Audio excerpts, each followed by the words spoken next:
Hi friends, welcome to my channel. இன்றைக்கி நம்ம என்ன செய்ய போகிறோம்னாக்கா மிளகா பஜ்ஜி அப்பள பஜ்ஜி செய்ய போகிறோங்க. அதுக்கான பொருள் என்ன நான் பார்க்கலாம் பாருங்கள். மிளகா வந்து இந்த மாதிரி தாங்க கட் பண்ணணும். பாருங்கள், நான் கீத்தா போட்டுட்டு அது உள்ளே இருக்கிற விதையெல்லாம் எடுத்துடுறேங்க. இந்த மாதிரி எடுக்கிறதுனால குழந்தைங்களுக்கு வந்து காரம் தெரியாதுங்க, ரொம்பவே டேஸ்ட்டாக இருக்குங்க. பாருங்கள், நான் இது மாதிரி அது உள்ளே இருக்கிற விதையை எடுத்துகிட்டு அலசி எடுத்துட்டேங்க. பாருங்கள் எவ்வளோ க்ளீனாக இருக்குது. நான் முதல்லையே க்ளீன் பண்ணி வச்சுட்டுங்க. சாம்பிளுக்காக ஒன்று காட்டினேன். இந்த பாருங்கள், கடல மாவு, அப்புறம் அரிசி மாவு எடுத்துருக்கேன். பச்சரிசி மாவு 2 டீஸ்பூன் அளவு சேர்த்துருக்கேன். பாருங்கள், பெருங்காயம், சால்ட்டு, மிளகாத்தூள், அப்புறம் சிக்கன் மசாலா, அப்புறம் காஷ்மீரி மிர்ச்சியும் போட்டிருக்கேங்க கலருக்காக. எல்லாத்தையும் மிக்ஸ் பண்ணிவிட்டு அதுக்கப்புறமா தண்ணி ஊற்றி நம்ம இது கலக்கிக்கலாங்க.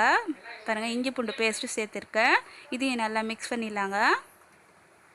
பாருங்கள், இந்த பதம் இருந்தால் போதுங்க, ரொம்பவே சூப்பராக இருக்குங்க. பாருங்கள், இதில் நான் சோட்டமாக போடலைங்க, நீங்கள் வேணும்னா போட்டுக்கலாங்க. இதை பாருங்கள், எண்ணெய் வந்து சூடான பிறகு நான் ஒவ்வொன்றா போட்டு காட்டுறேன். நல்லா பேக்காக போடணுங்க, அப்போ தான் நமக்கு முறுமுறுன்னு சூப்பராக கிடைக்குங்க. பாருங்கள், இந்த மாதிரி தான் உள்ளே நல்லா மாவு போகிற அளவுக்கு நல்லா தடவிட்டு அதுக்கப்புறமா நம்ம போடணுங்க எண்ணெயில். இந்த மாதிரி தொட்டு தொட்டு போகிறனால ரொம்பவே நல்லா நம்ம பேக்காக போட்டோன்னா ரொம்ப சூப்பராக இருக்குங்க. நான் திருப்பி போட்டுட்டு இப்போ எடுத்துட்டேங்க. இப்போ அப்பள பஜ்ஜியே காட்டுறேங்க.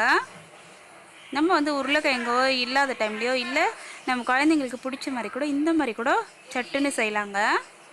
பாருங்கள், ரொம்பவே முறுமுறுன்னு சூப்பராக டேஸ்ட்டாக இருக்குங்க அப்பள பஜ்ஜி. பாருங்கள் ஃப்ரெண்ட்ஸ், சூப்பராக பாருங்கள் ரெடி ஆகிடுச்சு. நான் திருப்பி போட்டுக்கிறேன். இது குழந்தைங்களுக்கு பெரியவங்களுக்கும் ரொம்பவே பிடிக்குங்க, ரொம்ப டேஸ்ட்டாக இருக்குங்க. ஓகே ஃப்ரெண்ட்ஸ், இந்த வீடியோ உங்களுக்கு பிடிச்சிருந்தா லைக் பண்ணுங்கள், ஷேர் பண்ணுங்கள், கமெண்ட் பண்ணுங்கள், சப்ஸ்கிரைப் பண்ணுங்கள். தேங்க்யூ ஃபார் வாட்சிங் கைஸ்.